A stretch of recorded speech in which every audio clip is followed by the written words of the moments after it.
guess you're turning around looking for her. She's here with us. Kenison Brown is in our Lagos studio. Wow, let's clap for you first. Looking as beautiful as ever. I hope you know the natural question. I don't know. Let me give it to you. I don't want to give. Where has she been? She's been looking after her teenage children and ensuring that they were not going to have absentee parents. And then taking their education and the formative years very important, and personally I'm very intentional about raising them so that they could become the people that will take care of her later. Wow, I like the way you put it, but it just evokes strings of questions as to the challenge of being a woman in the creative space. Walk us through that. Okay, you know, because not many fathers will say what you say. I had to sigh because they say what a man can do, a woman can do better. But in the entertainment industry, it's taking you it's demanding more, because men don't go through periods, you know, and so men don't go through pregnancy and all that. Men don't go through all the challenges that women go through, and then we have to still make a show out of that. I remember when I was pregnant, I was 7 months pregnant with my first child, 8 months pregnant. So you could imagine how big it was, and I had a series of nominations. It was Fame Awards those days, and I had a series of nominations, and I was meant to perform. And there I was with all the genuine excuses to say, you know, I can't do this, you know, I'm heavy. Papa Keke said, baby bump. That's the show. put the bump out there and make a show out of it. You know, and so the challenge of having to be in the right mood to put a show even when you're pregnant, men don't go through that. And then 2 weeks or 3 weeks after I put to bed the same child, there was this big show by Sonny Okosto under the bridge in Ikeja. It was called Peace Concert. And, you know, there were not too many female artists way back then. And so I was one of the frontliners. And the excuse, genuine excuse again, was that, hey, I just put to bed, I'm a nursing mother. But I said, what is that? Put the baby up there. Where is strap the baby up, carry the mic, you know? And that's the show. So the business of show, that's the showbiz. The business of the show, or the show of the business, does not give a woman any excuse. You know, whatever it is that you have to go through as a woman, it is not genuine enough. You can make a show out of all the situations, but just make sure they're positive. Well, and again, also, even when it's a heartbreak, even when it's a marriage break, because I know people might not want to know about that, even when there's a breakup, thank God for today's social media where there are negative information, you can quickly come out and say, hey, that's not true, you know, and people would be like, oh, we know, and the neighbors will go, I'm an eyewitness, you know. So even with that, you still have to brace up and put up a show, give the information out, and never stop singing. And so that was my situation, where nothing could actually stop me. Baba Keke, even when I wanted to stop, thank God for my brother, Kenny Ogungwe, you know, by the way, just felt there's no gap. You can't give a gap. You know, it's a career. It was a budding artist. It's a career you have to give all of your pains and your gains to still develop it, you know. So that's how far for me, You know, and I'm just enjoying listening to you. You could go on and on. It's you know, great to see you. Yeah, we have, right? Hey, Wookie. Let me just give you your flowers. Thank you. The days of Radio Lagos. She was such a Lanko girl. Yeah, she was a teenager then. She was a Lanko. I remember. Jeffrey, you're rubbing it in She now. was a small girl. Even you were more in the scene. I was doing my thing somewhere else, you know. Well, I'm still very young. Don't mind Auntie Kenny. I'm still young. And I was going to talk about age anyway. Yes. I remember you from the days of Ire, Yes. Kenny's music. That was a long time ago. Very long I'm sure a lot of young Nigerians don't know Ire. But you have managed to stay young, both physically and in spirit too. You know, see your vibrance, see the excitement you carried on. How How have you been able to pull this off? Forgiveness. Living in perpetual forgiveness. Having to give an excuse for someone who hurts you, and even when there are no justifications for the action. Because there's no space in my heart to nurse you, to nurse a hurt. You know, this place is filled and full. Because I have young people to nurture. I have me to nurture. I have life to enjoy. And so when they tell you forgive, it's for your own good. You understand that? No grudge. No, don't try me. I can come at you and snap, snap, snap, yeah? And then we leave it there. And maybe tomorrow we'll come talk about it. Don't do that again. And so that is what works for me. Forgiveness, living in joy, having reasons to be joyful, you know, not happy.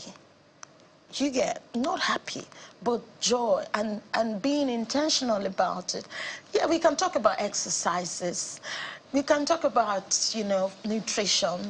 But there's something about the spirituality of life, of living, and in being intentional about it, you know, just gives you, opens you up to life that you never knew.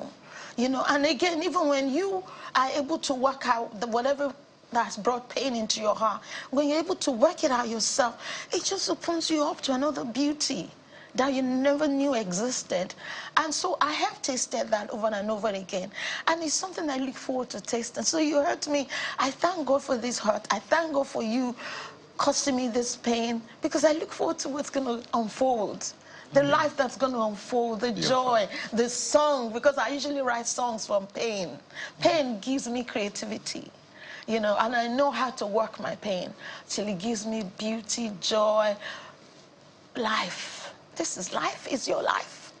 Wow. Thank you. I didn't bargain for this dose of positivity, and I mean, it's just amazing listening to you speak. Forgiveness, I hope it's something we can learn as a nation collectively.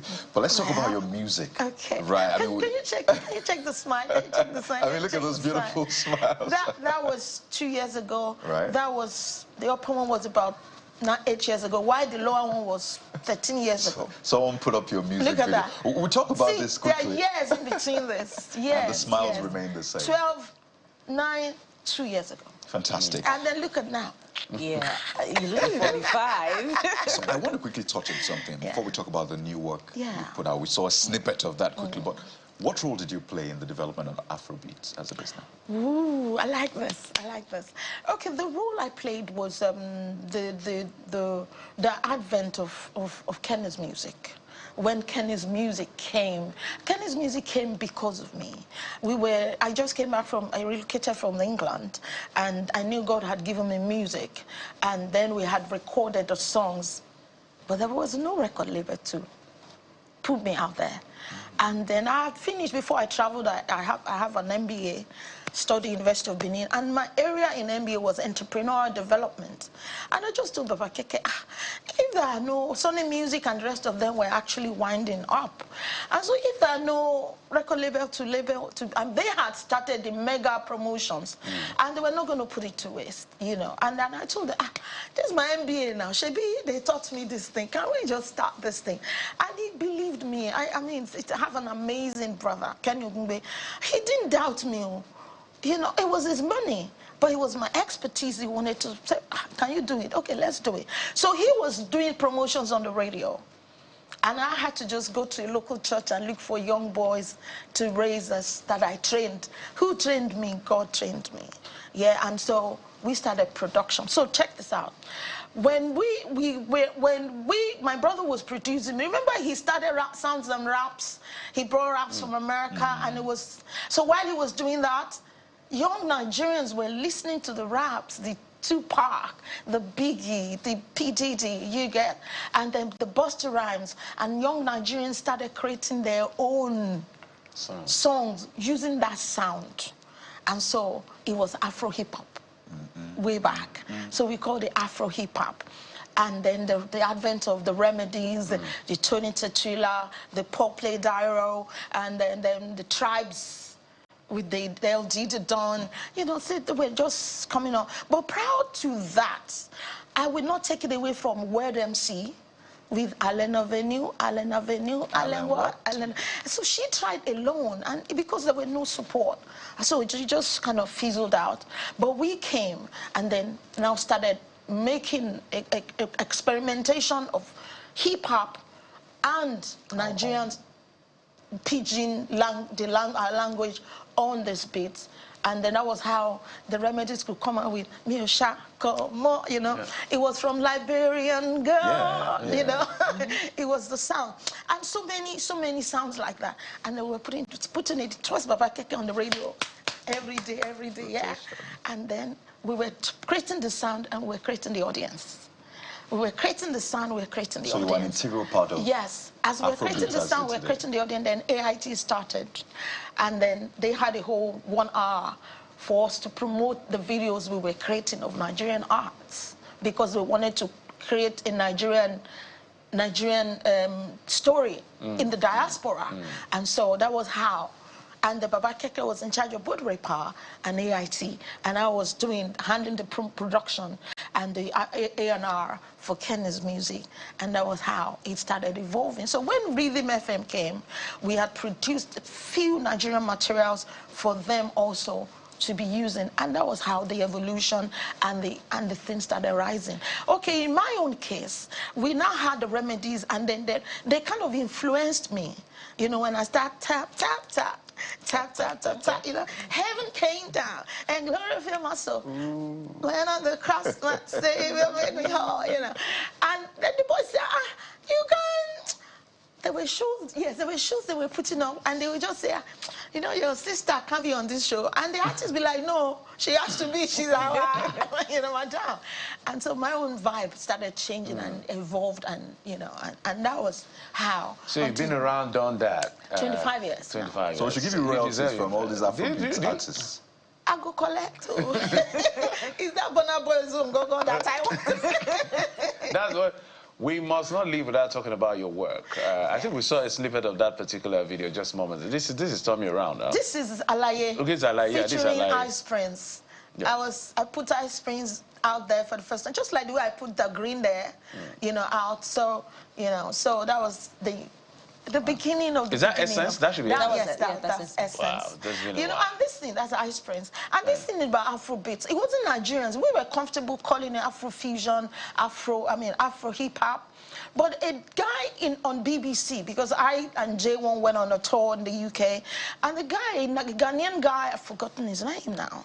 He was the one that started, yeah, that's my new work now. Yes, I don't want to, because we're totally... BJ Sachs. We're almost running out of time. We've done the Logo Julos video. Okay. This is a Borokini featuring BJ Sachs. But I'm talking about Afrobeat, because it's important Nigerians get this information. All right. How did we now become Afrobeat? Afrobeat is Fela. But the guy called it Afrobeats, so that's why it's pluralized. There's an S behind it. Fela's was Afrobeats. And the guy just said, all the songs from Africa, because he was on BBC, the only black guy on BBC radio. At that time. At that time. And so he felt he could not be using American hip-hop to be, Africans, we are bigger than this, we can't be calling Afro hip hop. So he was one that consistently called it Afrobeats. And so the more Nigerian artists were taking over there and they were doing interviews, he was consistent about that. He boxed us into that. He boxed us in. So that way he could put his own Ghanaian artists. He could put the Sukus guys, you know. He could put all the experimentation from South Africa. And then, this is going to cause a lot of debate afterwards. We could talk about the efforts of Kenny's music to, you know, no, but we're totally out of time. Foray into the, what's it called now? The Grammys, yes. Yes, because that was how we could access the Grammys. With Two-Face Idibia and the African Queen. Very original. You can't even... Would you call that Afrobeat? Okay. We're totally out of time, so... Hollywood took the song and played on Fat Girls as a soundtrack. That was the first song from Nigeria to get into Hollywood.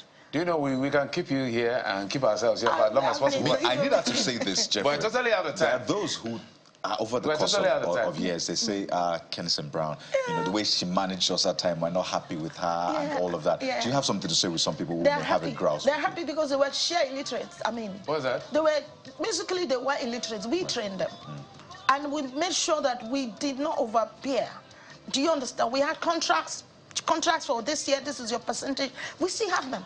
So nobody can Brown. Thank you so much. It's my 25 years. I'm celebrating in 2 months. Yeah.